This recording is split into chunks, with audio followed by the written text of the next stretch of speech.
Break Fix Podcast is all about capturing the living history of people from all over the autosphere, from wrench turners and racers to artists, authors, designers, and everything in between. Our goal is to inspire a new generation of petrol heads that wonder, how did they get that job or become that person? The road to success is paved by all of us because everyone has a story.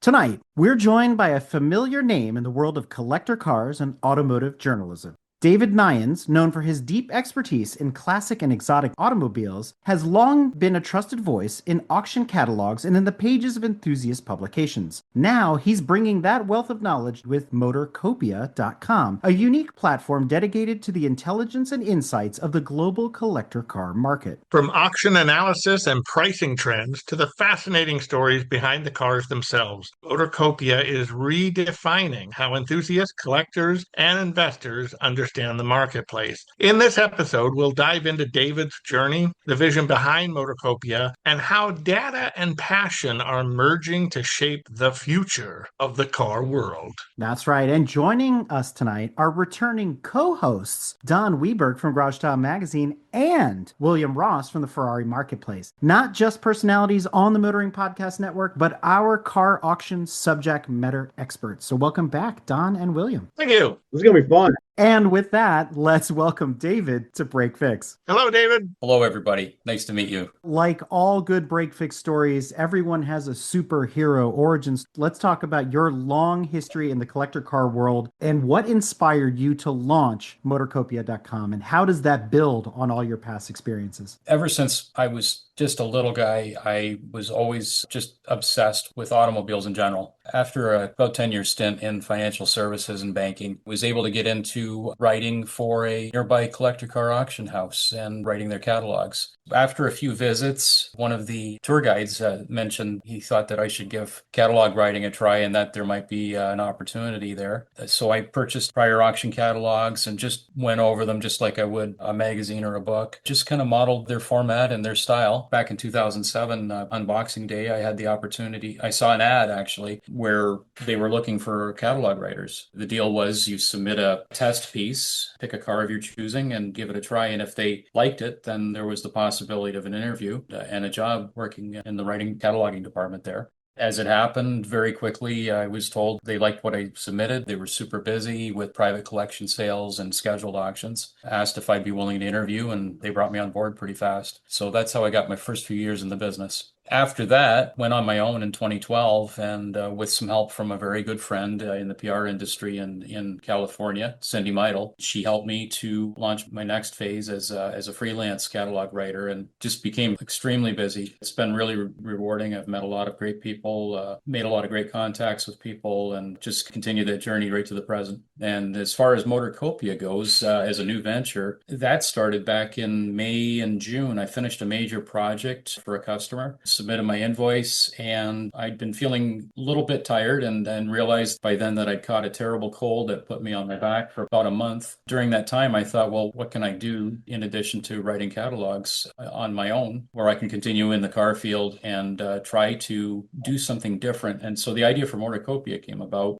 A lot of content creators do a better job of putting out great photography, great videos, online content. That's their space. With me being so deep in the market for so long, I decided to take data associated with collector car sales, process it, and turn it into something that's actionable for collectors and high net worth investors, people in their professional advisors as well, where I can give a buy, sell, or a hold signal and also drill it down to specific models of cars even. Again, it was just simply because I was trying to find something different, a new niche that no one else is really pursuing. Can you tell us exactly what is Motorcopia? I was kind of inspired by, there's a fella in the States. You're all in the States. I'm in Canada. He writes a newsletter that's all about farming and agricultural commodities, investment strategies for farmers so that they can hedge their bets or get their crops to market at the right time. or maybe they hold on to them in a facility and they then sell them when the conditions are more favorable. That's his business. And it's just a no bones about it. He was a Chicago Board of Exchange trader at one time and just loved it. And he came from a farm and that's what he did. So for me, it's being able to take my love of cars. Well, I love them all, but there's some that are more electrifying than others or that are in more demand than others, and actually apply a bit of a financial method to helping people to make decisions. But is it an auction platform? What are we looking at here? What it is, it's an information platform. Think of it as kind of like a Bloomberg terminal setup for investors in the collector car market or people that have high-end collections and they want to know whether they need to buy, sell, or hold certain cars. Also, there's the Motorcopia newsletter that works right from the website. And with that, I send out like a financial newsletter, but it's geared completely to the collector car market. And there's a lot of crossover with the financial markets. It's a real hardcore nuts and bolts analysis. If you're looking for good content and great pictures and stuff like that, I try to deliver that. The emphasis is on helping people to buy, sell, or hold and make those decisions with clarity. In my opinion, you don't need to worry about the pictures and that stuff, Dave, because what you provide to someone is basically the data and analytics down to specific models, which is fantastic for someone that's very numbers driven. Oh, right on. For those who have not gone on the website, you need to go on there. And what's great about it too, it's not like it's crazy where it's like, you get some of these data driven sites, you get all this data, so it's kind of hard to make out. It is so nice and concise. It's very straightforward and you can understand exactly what you need to find. To your point, buy, sell, hold, but just history of car, especially if maybe it's just your car you've had for a long time. Hey, where's my car sitting at in the market right now? And what's it been doing the past 5 years? If you haven't been on the site, you guys got to go on the site because it is really, really cool. Thank you. If I'm understanding correctly, you go on the site, do you go back 5 years and show what those cars have been doing on the market, going up, going down, doing whatever? Is that what we're kind of getting at? Yeah, I've done 2 reports, really deep dives into the Ford GT Heritage Edition, the 06 Ford GT version, where that sits in that relationship as if it's a buy, sell, or a hold. The report breaks it down into immediate, the next 30 days, 1 month to 3 months for short term, 3 months to 12 months for a medium term, and then beyond that for a longer term view. Sometimes a vehicle can be an immediate term hold, but give it a year and it's a buy, depending on our forecasting. So we can drill right down and make forecasts. And then I try to back test as well after certain auctions take place, like at Monterey. I believe there are 5 or 6 of that Ford GT Heritage Edition that were offered and or sold. And so I could look back and see, okay, was reserve too high on this offering? Was it priced right? What did they sell for? And what does that mean for the future for those cars? Because they were heading on a trajectory for $1 million plus. And really the sweet spot's somewhere around 700, 750 right now for those cars. And that's borne out by auction experience and sales experience, online auctions, and also if there's any private sale data that's known. You picked on specifically the GT Heritage. Why that car? How do you choose the cars that are on the system? How many cars are on the system? Right now, I'm doing it more on a demand basis, and I'm also picking and choosing bellwether type cars that would be like a blue chip in the market, something that's got a certain amount of confirmed sales. It's got some interesting dynamics in the market as far as pricing. And this one was heading higher. And now with the Airs come back out, it's still in high demand, rare limited edition. That's how I picked that. It's a bellwether. I've got another analysis, 2 different methods on the first generation of the Ferrari Testarossa, 84, 85 to 91. The same idea. It's a solid hold right now, but there's upside potential still. The Testarossa had almost 7,200 built, 71, 77, I think was the build number, at least what's accepted. The idea is, okay, there's enough of them built where there probably are enough sales and enough attempted sales that I could find lots of records for the past 5 years online that would help me to build that model as to why it's a hold right now. And it's approaching a buy, actually. And I believe one of my reports was calling for a median of about $160,000 for a number 2 example, which is an excellent car, but not a Concours Queen and not a driver. So that's sort of the standard baseline I go by, is an excellent condition car, unless the customer tells me what the condition of the car is. So I'm using Haggerty's 1 to 4 scale for condition. So that's kind of one of the criteria I'm using. 2 things I do. One's called the buy, sell, hold index. And that one, it's a weighted average system. I get a score out of 10. I'm looking at 16 data points. One would be recent sales trends. The other one is market liquidity. How frequently is this year, make, model, or type of car appearing on auctions and auction websites, and live and online? I'm also looking at how these cars are selling at auction. What's the sell-through rate for them? Community sentiment and buzz. So I'm also looking at what's going on online and in print. How often are these cars discussed or talked about? Is there a lot of nostalgic tailwinds to them to spur them on a little bit more? Was there TV use, like say Magnum PI Ferrari? That's sort of burned into my memory bank, and probably judging from the four of us, that might be something that we identified with as young folks. Ownership costs, like how complex they are to service, how costly they are to service, or how cheap they are to service. Like the Testarossa, I gave it a 3 out of 10 for ownership costs and maintenance costs. But you could take an 85 to 93 Fox body Mustang 5-liter, and you'd probably be looking at 8 or 9 for a score, because their parts are available readily and they're relatively inexpensive. The other thing is, again, cultural and historical significance. Was there a competition history, or like say a Copo Camaro from 69 ruled the drag strips? They were burned in everybody's memory banks. That's, anybody up to around Gen X and millennial. That gives a good tailwind as well. Is there export and import demand? Are there a lot of cars crossing the border, say from Canada to the US or Europe to the US? I'm also looking at regulatory and legal pressures, depending on what the jurisdiction is. So as you know, in England, it's ultra low emission zones, and you can't park anywhere. Whereas here in Canada, it's electric vehicles are getting pushed like crazy here, and we're being sort of coerced into that space, despite my opinions about that. How rare or how common are the cars? Things like that. So again, there's 16 data points that I'm going over with that, but you want something that's got some action. So these are just sort of test cases where I'm publishing them myself right now to show people what I do. Because it's interesting with the Testarossa, because as I was reading it, I kind of chuckled myself. Some years ago, the flying mirror cars, i.e. the Montespecchio, or however you want to pronounce it, were not the car anyone wanted. They wanted the 2 mirrors or anything like that, but now it's gone the other way. Now people want the flying mirror. Yeah. That's got a little more value to it and stuff. And it makes me chuckle. Towards the end, then you got the TRs and you got the 512M. So it's got those variants in there where those variables are there, but it really can kind of say, like, pinpointing is like going to your customer saying, okay, what are you looking to buy? What are you trying to achieve with it? Yes. It's like, well, you could have this low build towards the end, production, final tweaks, beginning build, flying mirror, you need this, and that kind of stuff. But, you have everything going across, which I thought was really neat too, because you usually don't see that. Is not only did you have the sell, but auction ones, ones that didn't. And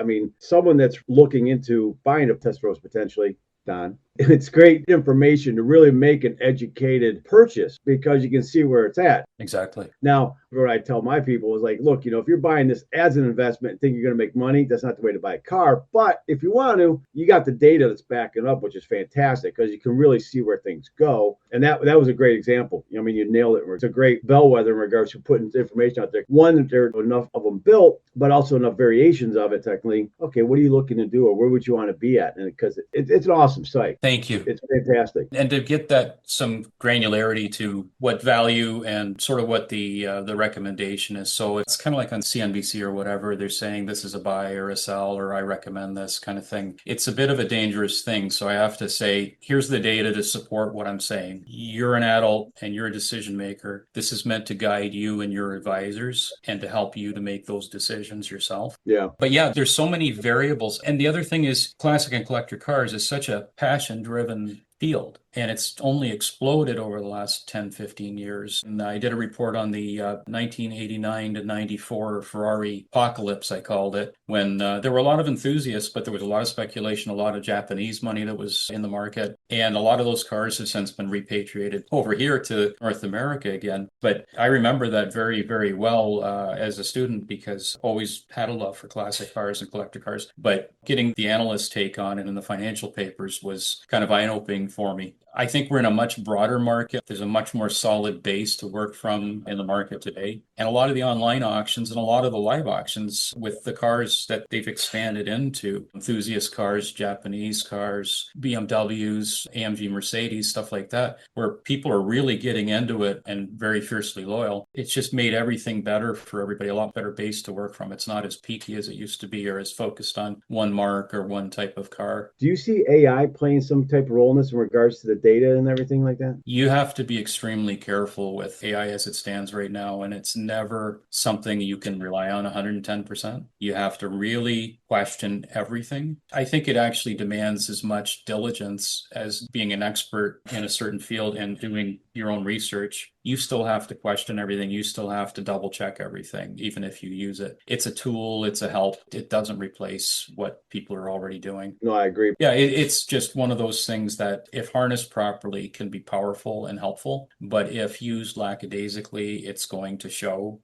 as such. Definitely. When someone comes to you for a report, what's their number one compared to their number five in regards to, this is what I'm looking for to get out of this report? What are they really trying to delve into and get out of it? Ever since I've gotten into the business as a catalog writer, you're in contact with owners all the time, unless you're told not to contact somebody. I've had so many conversations with so many great people. And the number one thing is, Dave, what do you think my car's worth?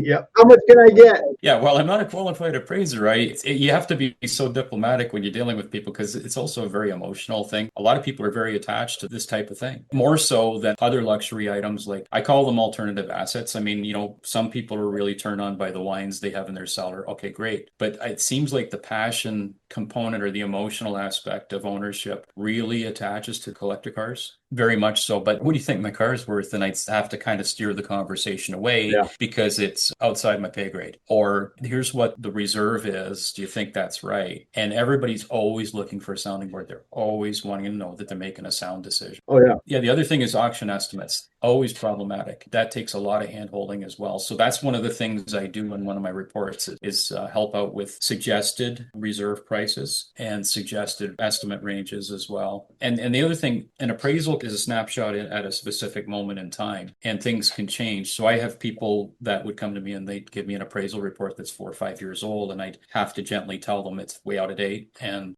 you need to have another one. I recommend you get another one. And I have a list of people that you may want to choose from. But this is sort of a tool that can help with that process. They generate comparables, which really helps as well. I've seen some appraisal reports, not everywhere, but I've seen them where it just says this is the type of car that does very well at certain auctions, and there you go. So you have to have the due diligence, you have to have comparables, you have to have a methodology as well. So that's baked into those reports as well. As you know, an auction sale number can a lot of times not really indicate true value of that car, because who knows that two people buying and stuff like that. But then you also have, like retail sales, market out there, private. That was fantastic too, because you know exactly why that thing sold for that, because so-and-so and so-and-so were bidding over. So it went $500,000 over the high estimate, that kind of stuff. Whereas, okay, here's reality. Because again, like a client comes to you, they have a car. Oh, what can I get? Or what's my car worth? Well, it's like, well, here, let's look at the numbers. But then it's also, well, we got to look at your car too, because this is what they're, but we got to see what your car's placed at. Exactly. But you have all those different hit points that you can kind of say, look, here's auction thing, here's private sale, here's retail. Here's what it got bid to, it didn't sell. Say on Bring a Trailer, you have those numbers too as well. It can really give, like someone for like me, going to someone with their car wanting to sell it, they'll go like, here, right there, it's straightforward. It's giving you exactly what you're looking for, where you want to be at, and give yourself a good educated decision. Obviously when it boils down to it, you can give all the detailed info you want to the owner or whoever, but they're going to make their own choice. Yeah, that's right. You don't want them to burn themselves out there and go, oh, I think my car's worth $2 million when it's worth $1 million, that kind of stuff. Oh, yeah. Because then the car's done. That's right. As I've been listening to you guys talk about the valuation system of the vehicles and how the metrics are put together and how the data is analyzed, there's a very important undercurrent here that I think we need to address head on, which is worth versus value. And they are not the same thing, although people think they are synonymous. But I just want to understand where the high water mark is, because if I was an investor looking at, let's say, the Testarossa report, I'm not seeing the appraised value, which for me is the high water mark of what the vehicle could sell for based on what I've been told by an official in the market, versus, to William's point, what the auctions are saying, because the auctions are subjective. If I got into a bidding war with you and that car is suddenly $500,000 over, if I'm a data analyst, that to me is an extreme. That gets taken out of the equation. Yeah, it's an outlier. It skews the data set. What is the Testarossa actually worth based on what the appraisers are saying versus when the gavel drops? That's where I want a little bit of better understanding, and I have a feeling the audience is sort of wondering, how does your math work when you come up with these valuations? I use the number 1 to number 4 condition grades for specific vehicles, and mileage. Mileage would go into the equation to colors. Even colors, some are far more rare than others that help influence the market value. As far as appraisals go, I wholeheartedly agree. Someone needs to actually see the vehicle, needs to take a look at what I'm doing, but they need to look at the vehicle itself, of course. And that could be different than what's been selling in the marketplace where the numbers are coming from. I've seen many times where an appraisal comes in 10 to 40% higher than what an actual market value is. Depends on how recent it is as well. It's the same thing as with a real estate appraisal when I was in banking. You'd have a market value estimate from the appraiser, but you'd also have a replacement value for the physical item, what it would take to replace it. And those are always two different things as well. Mine is based more on market and momentum. If there's good buying activity or selling activity, if there's any kind of like a velocity in the market where cars are moving or not moving, it would pick up on that as well. But doesn't that fall victim to the same adage in housing, which is your house is only worth what someone is willing to pay for it at the end of the day? Regardless of what the numbers say, in the house buying process, the appraisal is over what it's selling for, or it's under what it's selling for. So we're in that same game. So the car is worth what someone is willing to pay for it at the end of the day, right? Yeah, you need a willing buyer and a willing seller and a reasonable time frame, yeah. So going back to the data, to establish trend, you still need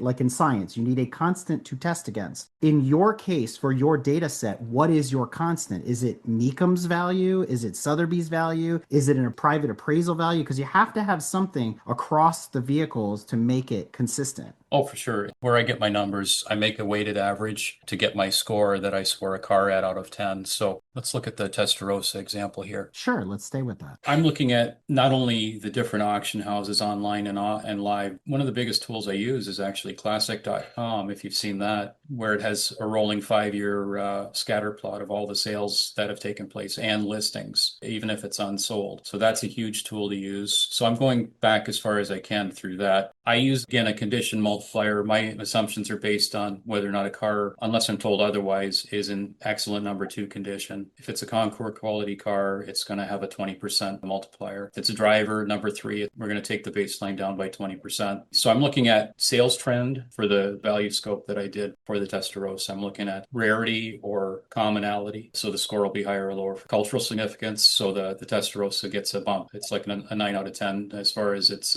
pop culture status. Cost, I also look at maintenance costs and service costs. The higher, the worse it is. So I'm not a mechanic, but I think you need an engine out just to do the timing belts. So that's weighed into this as well. Demographics, which generations are into these cars or not, and whether or not these cars are steady at the auctions. Definitely this is meant to supplement or assist in the process. I always tell people to get in a proper appraisal, get a fresh one, so you know also what you're dealing with in terms of condition and comparables. With this, I'm coming up with 160,000 US for that generation of Testarossa if you're looking for a sale, and as far as reserve prices. So if you're taking one to auction. Just don't want listeners to think that, well, this is the Kelley Blue Book for classic cars, because it's not. Gosh, no. Because if you think about the things that you're describing and the 1 to 5 scale and take into account mileage and the options and the color and that, Kelley does the same thing for pedestrian cars. Yep. We want to make sure that we differentiate when we're talking about this. Maybe this is a future capability. Say I'm going the other direction, and William and I have these conversations all the time. I got $200,000 to spend, so Testarossas on the list, but how does this compare to maybe a car that's older, of more significance, or a car that's newer that might not have all these mechanical issues like you talked about, engine out to do timing belts,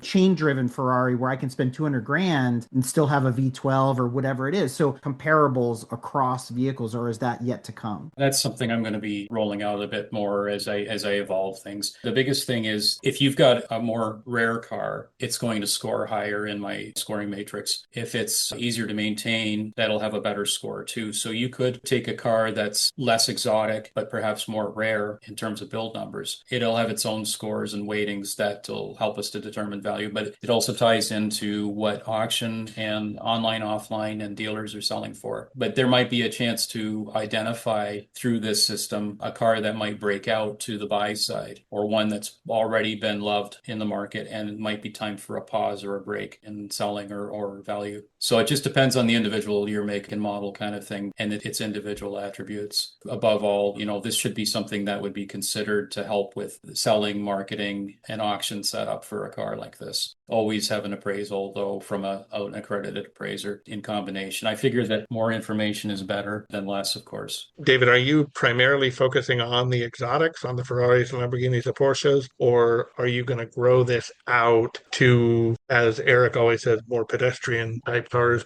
I mean, for example, the IROC Camaro is absolutely going crazy right now. They are. And that to me has always been, I mean, I don't want to say surprising. I've always liked that car, always knew it would be somewhere. I don't think I knew it would be this somewhere. So is that a car that's on your site? Are we looking at oddballs like, for a name, Taurus SHO? Yeah. That car is slowly starting to percolate. Or are you sticking to that narrowed, we love exotics? Where are we going with this? Yeah, the starting point was just me doing some test cases and then illustrating the methods that I'm using to get my numbers. If it was anything like you said, an IROC from the 80s, and there's a couple of different flavors of them, enough that you can break that down into more granular types of cars inside of them. Like, are you looking at the 5 liter or the 5.7? Are you looking at the 1LE? Yeah, it's got the compact. Yeah, I'd love to tackle those because there's a huge amount of sales data on those. And the good cars, like the really nice, unadulterated, original cars, are so rare in that space. It's like Fox Mustangs. But I think what I would do is I'd have to break it down, like you said, and thank you for that. You said the IROC. So that gives me more certainty with what I'm dealing with. The only difference would be powertrain, colors, and condition and mileage. That'd be an interesting test case. So if someone wanted me to do that, I'd be happy to run one and just so they see it, because that's a more mainstream car right now. It's like second generation F bodies are starting to kind of make a nice breakout. They were everywhere and people just kind of went, we like them, but we don't know why. And they're not really doing much in the market. And you can buy much more powerful cars or this, that, or the other thing. But they were very special for their time. And now people like me, I had a 10th anniversary Trans Am back in the 80s that I saved up for with farm money and lawn mowing and hay baling money and tobacco picking money. And that was my first car. And I absolutely adored it. But now second gen F bodies are starting to get their due a little bit in the market. So I'm appreciating seeing those kind of cars that were produced in larger numbers having attention now with enthusiasts. Yeah, absolutely. I'd love to see what fits a buy, sell, or a hold over my 4 time periods. I brought up the Camaro because it's a common, and it's certainly not in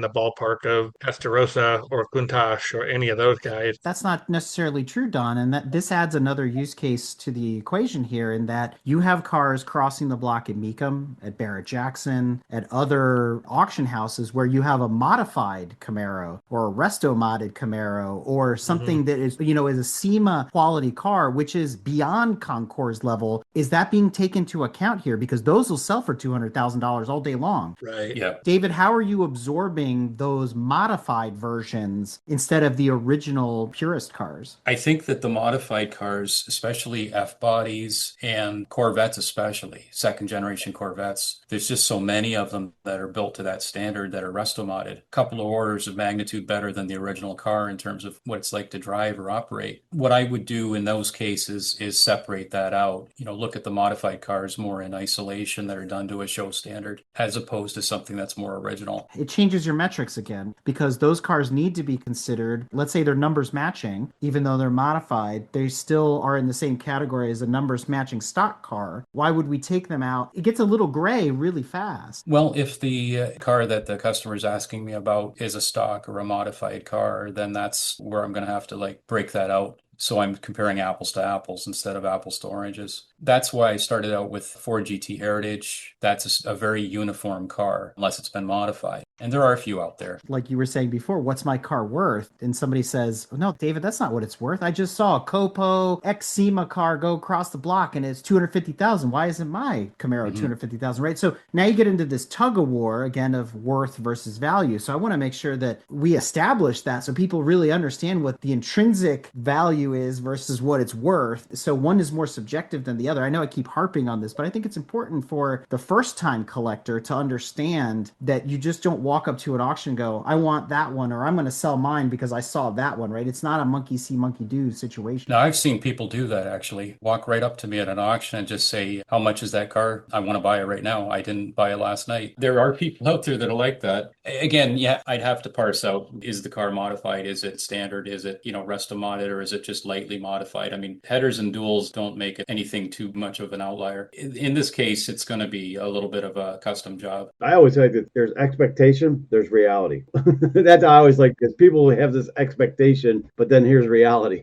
Here's where I found the gap is widest, is dealing with an enthusiast type car that someone's owned for a while and they have a bit of an emotional bond with. There's an older couple. A few years ago, they had a 56 Ford Fairlane Crown Victoria. They'd owned it for 30, 35 years. They loved it. They went cruising with it, but it's a driver. They were so attached to it that, again, when you're talking about value versus worth, they had 30 years with it of fun cruising and showing. They bought it when it was not worth comparatively as much as it is now.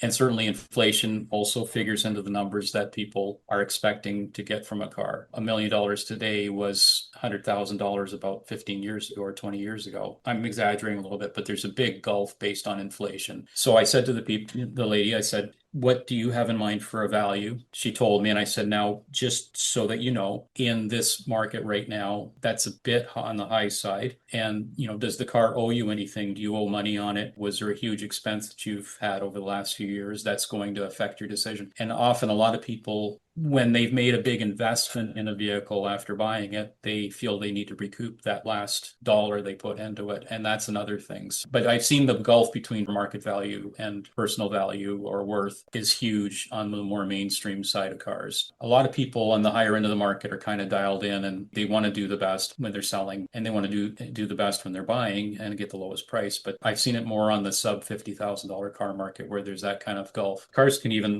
depending on where they come from. I'm not drilling down into that aspect of it right now, but there's certain markets or certain locations where cars are just uniformly of better quality, especially in the mainstream side or the enthusiast side. Obviously, you're doing these for a customer or client, so it's obviously model specific, but what is driving you to put ones onto your site for general consumption? Yeah. How are you picking what to put on your site then? Because obviously the Testarossa was a great example. I think the Ford GT one's a great one too, because, it's a very popular car, but how are you going about picking those, what you're going to put on the website for just general consumption? For those that are like test cases that I'm publishing proactively, there's a finite build number. Now, the Testarossa is not particularly rare with over 7,000 built, but it's far more rare than a lot of other exotics and high performance cars. Despite that many being built, the Testarossas styling, the cultural status of it, having been on Miami Vice and that whole thing, I think that just is a good test case because that's something that a lot of people, whether or not they own one or plan to own one, they can at least identify with to some extent. The Ford GT, on the other hand, is that Heritage Edition is just really rare. There's no question as to whether or not they're real or faked. That's the other thing. Unlike some vehicles out there that have that potential, both of them, I've only seen a few modified GTs, let alone a Heritage that's been modified. And Testarossas, I don't see them being modified very often at all. No, you don't. So it's a nice case because they're fairly uniform in that subset of cars or the models that their manufacturer made. So I thought I'd try those because I think there's some rarity to them. There's some visual impact. The performance aspect is interesting. And they're just interesting cars all around that people, I think, would gravitate to. Just to throw that out there, just to show what my different tools, if I run a certain year make model through those filters, is it a buy, is it a sell, is it a hold? What are the time frames for those things? It's a good example for, I would say, a sales tool for you in regards to getting clients. Yeah. They see that, they're like, oh, okay. It's a good basis to work from for someone to get the idea of what you're capable of doing. That's what I took from that. I was like, wow, this is great. If someone sees it, hey, I want an individual report that for my thing. It's like, there you go. It says it all right there. So that was fantastic. Sort of just a couple of test cases. I'm going to keep rolling them out. And also the market changes from auction to auction, or there's trends definitely, but the idea is eventually those reports will need to be freshened up a little bit and to see how they compare. So maybe a year from now, I go back and just have a look at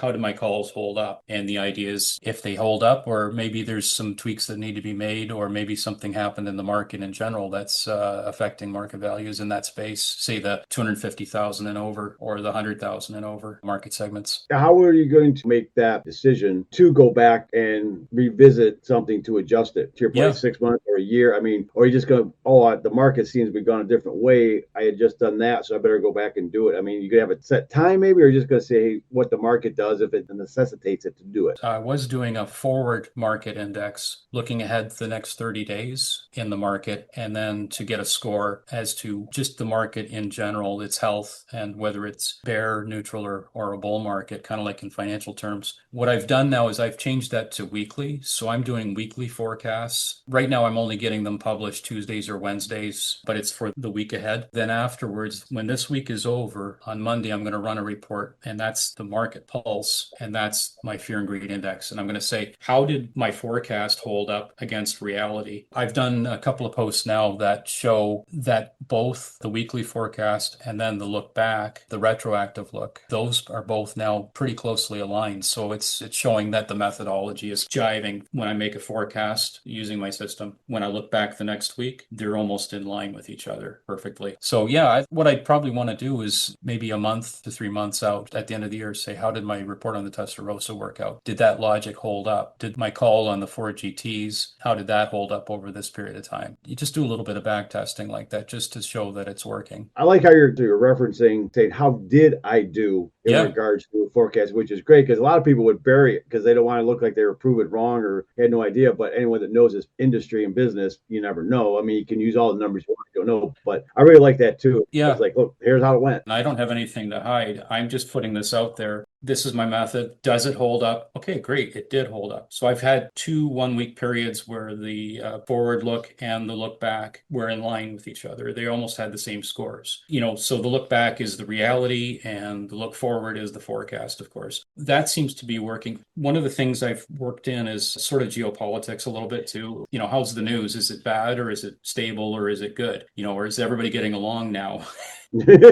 In this week's newsletter, once I get it out finally, the first post is, I'm breaking a golden cardinal rule here. I'm actually discussing politics, one of the things I shouldn't be talking about. But here's a buffet of 7 potential black swans that could land anytime. I don't want to throw cold water on everything. The market's been good. The market has breadth. There's a wide market. There's a huge number of types of cars, classifications of cars, enthusiast to investor grade, and everything in between. So it's not like the narrow Ferrari market of 35 years ago, and that's it, where it's very risky and speculative. Also, the last 25 to 30 years, there's just a massive amount of money in the system. Despite the news you hear, there's people that are getting huge bonuses, and they have to put it somewhere. There's only so much real estate you can buy. There's only so much fine wine, cigars, timepieces you can buy. So that's where our market's really been getting an uplift as well. There's a chart I've got a report on showing insider buying and selling of stocks, but with 1 or 2 brief moments since 1998, company insiders have been selling stocks and freeing up capital and buying cars, among other things as well. It's going to be a lot more prevalent. I mean, you've seen it now where they got these investor groups, whatnot, buy a share for $20 and whatever, Oh, yeah, like the fractional ownership. Yeah. Yeah. I've only just recently seen 4 or 5 of them where there were one of them. That's kind of cropping up right now. It'd be interesting to see how that goes. I mean, what I'd like to do is actually build a list where there's a specific set of, say, 20 different year, make, and model of cars that have the most potential to be good to purchase. They're not overpriced right now. They're emerging as collectibles, and someone could put a fund together or put a group together or for themselves and use those reports as guidance to build a garage full of great cars and hopefully enjoy them. It's not all about the money. Drive them. Absolutely. It's a major consideration for people getting into purchase or getting into the market. But for me, it's the love of them. I see stuff on Marketplace every day. There's beautiful cars being sold for less than 10,000 Canadian dollars that have less than 50,000 miles on them. And they're fun and interesting. You don't have to spend a huge amount of money on something like this. It can be a really fun hobby. I think the biggest thing is, for me, it was just simply, there's other content creators out there that are doing that job so well and building their niche so well. I have rudimentary skills with a camera. Forget video.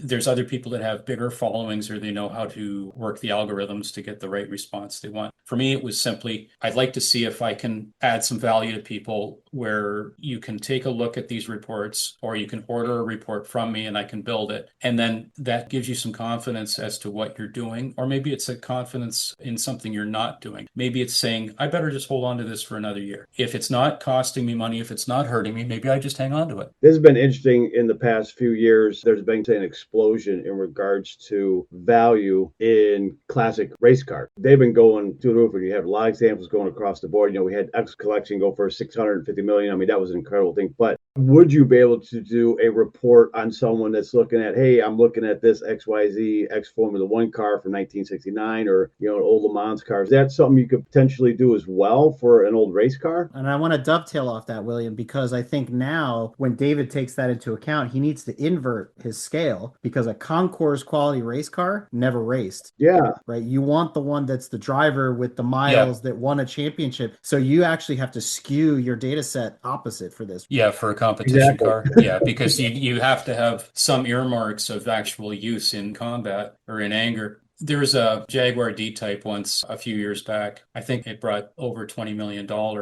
at auction in Monterey. That was achieved even though that car had been beaten up so much that the chassis tag was the only thing and a stamp on one of the frame rails was all that was left of it. That actually crossed the finish line at Le Mans. There's a lot of Ferraris that have been rebodied or whatever, and it's part of the story. One of the coolest ones for me is that 250 GT bread wagon. I used to know the fellow that owned it 1 or 2 owners ago, and he raced it in vintage races. We saw it this summer at Le Mans Classic. Yeah. And it's driven, right? Oh, yeah. It was raced at full tilt this summer. Yeah. And the thing about it though is, okay, so a lot of body panels, it got stuffed a couple times and it's mostly there. And, some expert redid the body. I mean, and it's as authentic as it can possibly be, but the car was rebodied back in the day. So does it really matter?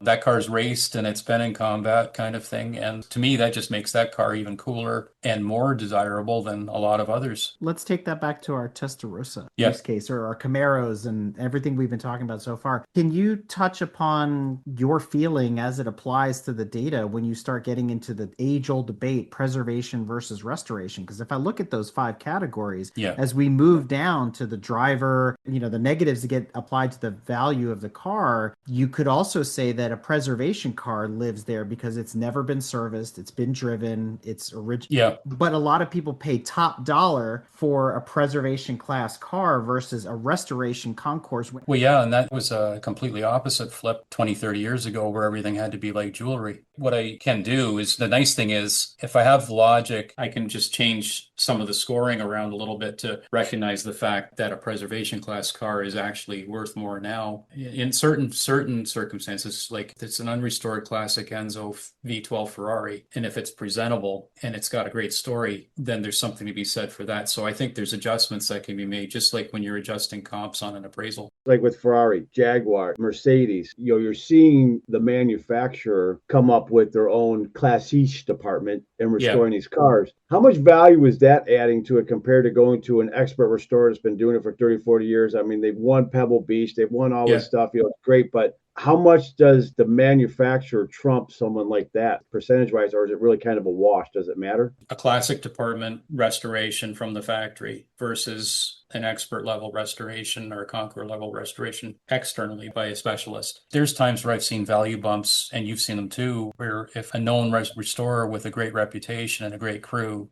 pulled off a conqueror winning restoration or a multiple award restoration, I would think that would actually enhance value. But I've also seen in the market where that has not enhanced value at an auction or a sale situation, because 30 years ago, a jewelry level restoration that removed all the patina was worth more than preservation car. And now we've seen it flip. Say in V12 Ferraris, as you know, it matters to me and to a lot of people I've worked with. If a noted specialist who was still alive at the time did the engine rebuild, for example, that trumps a no name, even though they did good work. Sadly, I mean, there's a name that's built for a good reason, and that's because they've done good work. Then I think that helps with the value. There's a lot of subjective factors, though. Well, I get it in my world. Hey, so and so did the register. That's who you want. Does it have his red book? Has it gone through class sheet? It's like, okay, yeah, it's got its red book, but that's what always kind of really bugged me a little bit. That's what everyone wants. And now it's getting more prevalent in newer cars, so to speak. It's creeping up into your 90s, early 2000 cars, depending on what it is, model wise. That's the thing that's like number one to have right off the bat if you're selling a Ferrari. I think you touched on something really important here, and that's in auction work and catalog writing. What kind of paperwork does this car have? Is it a Carfax that only picks up history starting in the late 90s or early 2000s, and the car's 40 years old? You see a lot of things, but like the Classic K book is awesome. It makes my job easier. FIA paperwork, if it's a race car or homologated car. But I've also seen there was a Chaparral Mark One. They made two of them. They might have made more. I'm not sure, but it's the one car that's not in the Midland, Texas Oil Museum, Jim Hall's place. It's the only one I think that's out in the wild somewhere. And that car had an amazing amount of paperwork, and it was extremely confusing. But when you get into it, there were things that were known in the pre-internet era, and there were things that were believed to be true because someone saw a car like it somewhere. It turns out they didn't have them separated out properly, and histories get confused. So I actually had to take original shipping documents, copies of those, and the car went through several forms throughout its lifetime until it was restored as faithfully as possible. It was a Lister, excuse me. It was a Lister Chevrolet. Okay. Sorry. It was something from that period, though. And the point was there was a mass of paperwork, and then there were letters based on what someone truly, honestly believed. They weren't fabricating anything. It was just, this is in the 80s. Vintage race cars were starting to be appreciated and collected and sold. And then it really became important to get the story straight. And so there was quite a lengthy process to get through it all. So despite the volume of paperwork, that was just the beginning. That was like put a banker's box in front of you, and then you go through that for 2 weeks and try not to go crazy. Then there's other things that are far more cut and dry. There's, the manufacturer statement of origin, like Alfa Romeo, say, or Maserati. There's copies of factory documents, so you know exactly how that thing left the factory. It's funny because sometimes there's a massive paperwork or massive documentation that is less of a help than you would think. And then there's others that are very much more direct. And you've seen that too, probably. Oh, yeah. And Don, you've seen that too. I mean, and as a writer, there's more research, the more documents you have. But that's always one of the biggest things is how well is the car documented? Is anybody still with us? That I've interviewed people like there was a All-American Racers Indy car about 7 or 8 years ago that I had to do a write-up for an auction. And I was able to call Dan Gurney's All-American Racers when he was still alive. His administrative assistant, Kathy, was right there. And she said, oh, yeah, I'll just go upstairs. I know where the box is, where the paperwork is for it.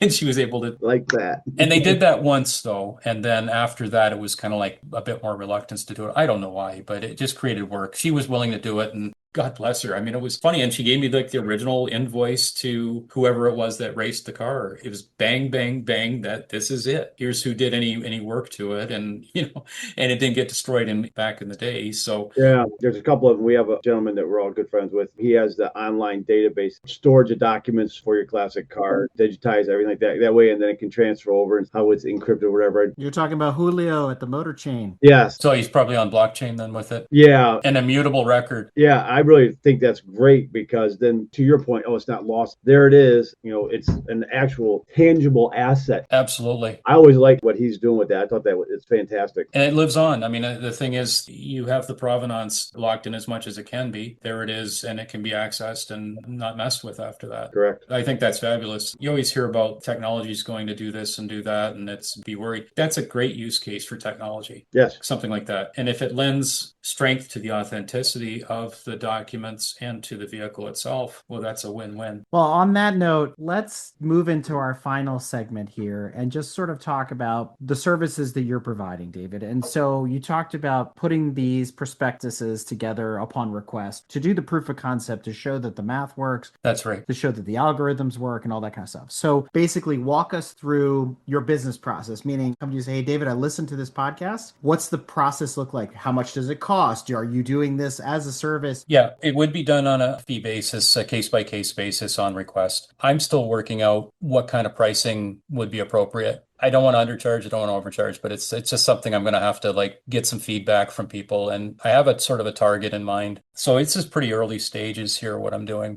So, David, after going through all this, what's the next step for you and Motorcopia? Well, the next step is to keep forging ahead. Actually, it's kind of exciting. I'm in the beginning of reaching out to lenders, insurers, leasing companies, industry people, and alternative investment managers, family offices. So that's the next step, reaching out, introducing myself, and urging people to sign up for the Motorcopia newsletter. I've worked really hard on the subject matter, and that's my expertise. The online marketing is something that I have to work on and something that I need to do to roll things out better. But there's nothing like a good old-fashioned phone call or email. So that's the next step, is just basically contacting people and urging them to sign up or give me permission to sign them up for the Motorcopia newsletter. Take a look at my reports. I'm moving to a paid model, but again, I'm working on the pricing and the levels, but I want people to see it and talk to me. And if there's, suggestions or ideas about things that can be changed or updated, glad I got to get your feedback on the ones on the website, because I was afraid that I was going too far with the information. Oh, no. And I'm glad for that. That makes me feel so much better, because I don't want to write a book. On the other hand, you have to be able to defend or justify or promote what you're saying, that there's a thought process that goes on. Well, no, it was great delving into it because, when you start, you're going through, you have your charts and the numbers. And what I thought was great, because then all of a sudden,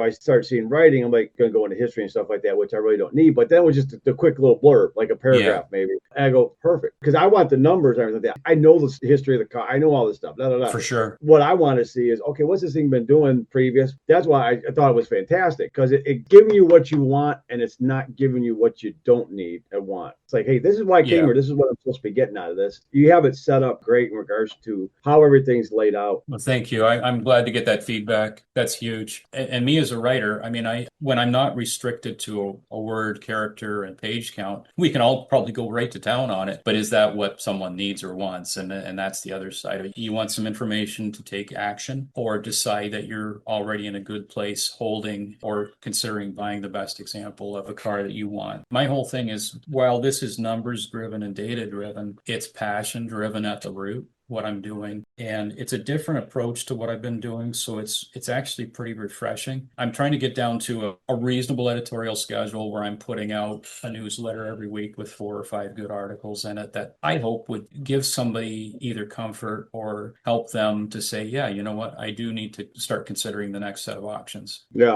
The market's good, or the market's stable. Yeah, it's been a great fit. And I'm hoping it's something that's unique enough that my target audience will appreciate it or get proper information for their own life. I was just thinking I could do another content site. I could look at doing buyer's guides, or I could do some price explorations and things like that. And then I thought, let's look at the market. The first thing was the Motorcopia Market Pulse index that I set up. And it's kind of like a fear and greed kind of index, just to tell you if the market is cold, medium, or hot. It's kind of like Goldilocks and the Three Bears. Give you an idea of what last week's market action was like. And is the market stable? Are dealers filling their showrooms still as aggressively as before? Is there good sale activity? Is there where the sell-through is good at the auctions of last week? And things like that. So just kind of a bit of a reading between the lines for people too. Well, David, we've reached that part of the episode where I'd like to invite our guests to share any shout-outs, promotions, thank yous, or anything else we haven't covered thus far. 2 things. If anybody wants to, I have a special report on the collector car market in 2025 and my forecast through the end of this year, through the end of the fourth quarter. It's a PDF download. I'd be happy to send that out to any of your listeners who like it. They reach out to me at admin@motorcopia.com and just let me know that they'd like a copy of that report. I will send the PDF over to them and hopefully start a relationship with that and add value to their car collecting or their world. Secondly, and most importantly, I'd like to thank probably my best friend in the field, who's been my biggest supporter since I've been independent as a writer in 2012. And that's Cindy Meidel of Car PR USA. She is probably the OG, the original gangster of collector car promotion and public relations. And if you have a worthy event, product, or service in the collector car market or collector car field, I urge you wholeheartedly to reach out to Cindy at Car PR USA, and you'll get the best support possible to get the word out. Motorcopia is a digital platform and publication founded by automotive writer and auction expert David Neyens. It caters to collector cars, enthusiasts, investors, dealers, and anyone interested in the market dynamics of classic, exotic, and special interest vehicles. The focus isn't just on car culture. It's driven by data. Motorcopia offers tools, analysis, and reports to help people make informed decisions about buying, selling, holding, or investing in collector cars. And David, I can't thank you enough for coming on Break Fix and sharing your story with us and educating us on data-driven decision-making when it comes to collector car buying, selling, and holding. And it's obvious in the way you talk, your passion, your expertise, all of it is there. And I wish you the best of luck on your latest endeavor. And we'll see where this goes. And maybe the next 30, 60, 90, 12 months from now, right? There you go. Yeah. As you say on the website. So thank you for doing this. Thanks very much for having me, guys. And it's been a pleasure. Appreciate it. Yeah, good to meet you, David. Thank And you. thanks again to Don and William as well. Thanks for having me. All the best. You too. Since 2007, Garage Style Magazine has been the definitive source for car collectors, continually delivering information about automobilia, petroliana, events, and more. To learn more about the annual publication and its new website, be sure to follow them on social media at Garage Style Magazine or log on to www.garagestylemagazine.com. Because after all, what doesn't belong in your garage? For everything from Ferrari and Porsche, Lamborghini, and Koenigsegg, visit exoticcarmarketplace.com. If you're into anything with wheels and a motor, log on to the Motoring Podcast Network and check out our family of podcasts at motoringpodcast.net. This is the place to find your favorite new show. Next up, a shout out to David Beatty and his team at Slot Mods, who custom build some of the coolest slot car tracks in the world at slotmods.com. Let your imagination run wild. And finally, Grand Touring Motorsports, covering all aspects of auto racing and motorsports history. Check out their e-zine at gtmotorsports.org. All the links for our sponsors are in the description. We hope you enjoyed another awesome episode of Break Fix Podcast, brought to you by Grand Touring Motorsports. If you'd like to be a guest on the show or get involved, be sure to follow us on all social media platforms at Grand Touring Motorsports. And if you'd like to learn more about the content of this episode, be sure to check out the follow-on article at gtmotorsports.org. We remain a commercial-free and no annual fees organization through our sponsors, but also through the generous support of our fans, families, and friends through Patreon. For as little as $2.50 a month, you can get access to more behind-the-scenes action, additional pit stop minisodes, and other VIP goodies, as well as keeping our team of creators fed on their strict diet of Fig Newtons, gummy bears, and Monster. So consider signing up for Patreon today at www.patreon.com/GT Motorsports. And remember, without you, none of this would be possible.